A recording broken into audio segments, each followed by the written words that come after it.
Hi అండి, అందరికీ నమస్కారం. మన ఛానల్కి స్వాగతం. ఈరోజు అందరికీ తెలుగు నూతన సంవత్సరాది ఉగాది పండుగ శుభాకాంక్షలు. ఈ కొత్త సంవత్సరంలో మన వ్యూయర్స్ అందరూ ఎంతో సంతోషంగా ఉండాలని కోరుకుంటూ ఈరోజు వీడియోని ప్రారంభిద్దాం.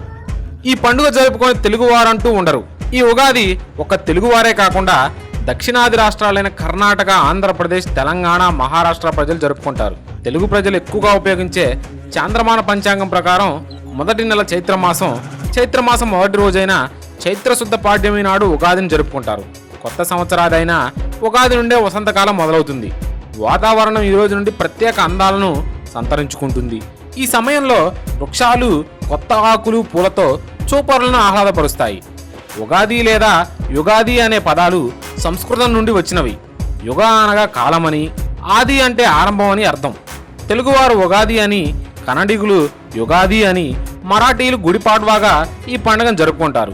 ప్రవాసులు తమ తమ దేశాల్లో ఉగాదిని ఆచారాలకు అనుగుణంగా నిబద్ధతతో జరుపుకొని విదేశీయుల దృష్టిని ఆకర్షిస్తుంటారు.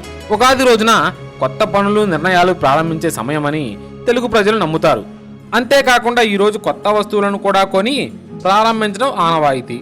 ఉగాది పండుగ చరిత్ర ఏంటంటే, బ్రహ్మ విశ్వ సృష్టిని ప్రారంభించిన రోజునే ఉగాది పండుగ అని పురాణాల ప్రవచనం.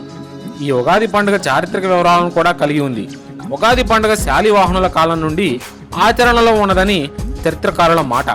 అప్పటి శాలివాహనుల రాజు గౌతమిపుత్ర శాతకర్ణిగా పేరుగాంచిన రాజా శాలివాహన ఉగాది పండుగకు శ్రీకారం చుట్టారు. చాంద్రమాన కాలం ప్రకారం ఒక యుగానికి 60 సంవత్సరాలు. ప్రతి సంవత్సరం వచ్చే చైత్రశుద్ధ పాడ్యమి నాడు జరుపుకునే ఉగాదికి ఒక పేరుని చొప్పున 60 పేర్లు పెట్టినట్లు చరిత్ర చెబుతుంది. ఈ 60 ఉగాది నామ సంవత్సరాల తర్వాత వచ్చే ఉగాదికి తొలి సంవత్సరపు ఉగాది పేరుతో తిరిగి ప్రారంభం అవుతుంది.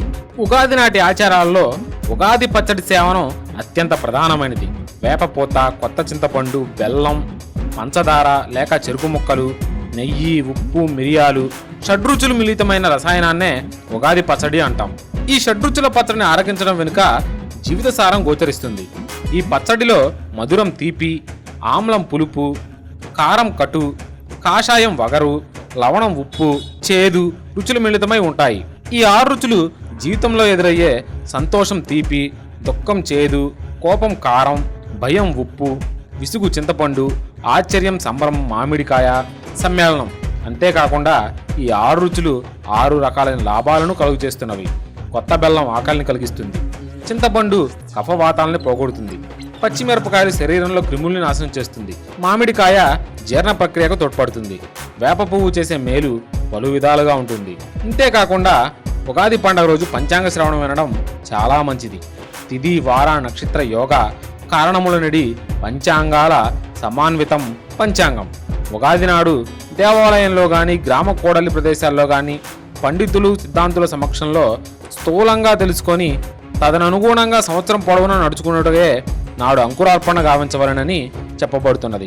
ఉగాది నాటి పంచాంగ శ్రవణం వల్ల గంగా నదిలో స్నానం చేస్తే లభించేంత ఫలితం లభిస్తుందని అంటారు.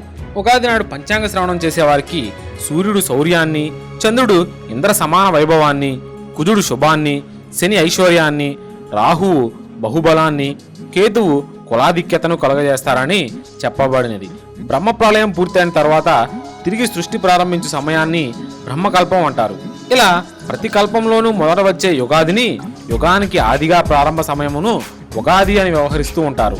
అలాగునే ఈ ఉగాది పర్వదినం నాడు మనకు చైత్రమాసంలో ప్రారంభమవడం వల్ల ఆ రోజు నుండి మన తెలుగు సంవత్సరం ఆరంభ దినంగా పరిగణించి లెక్కించుటకు వీలుగా ఉండేందుకు ఉగాది పండుగను మనకు ఋషి పుంగవులు ఏర్పాటు చేశారు.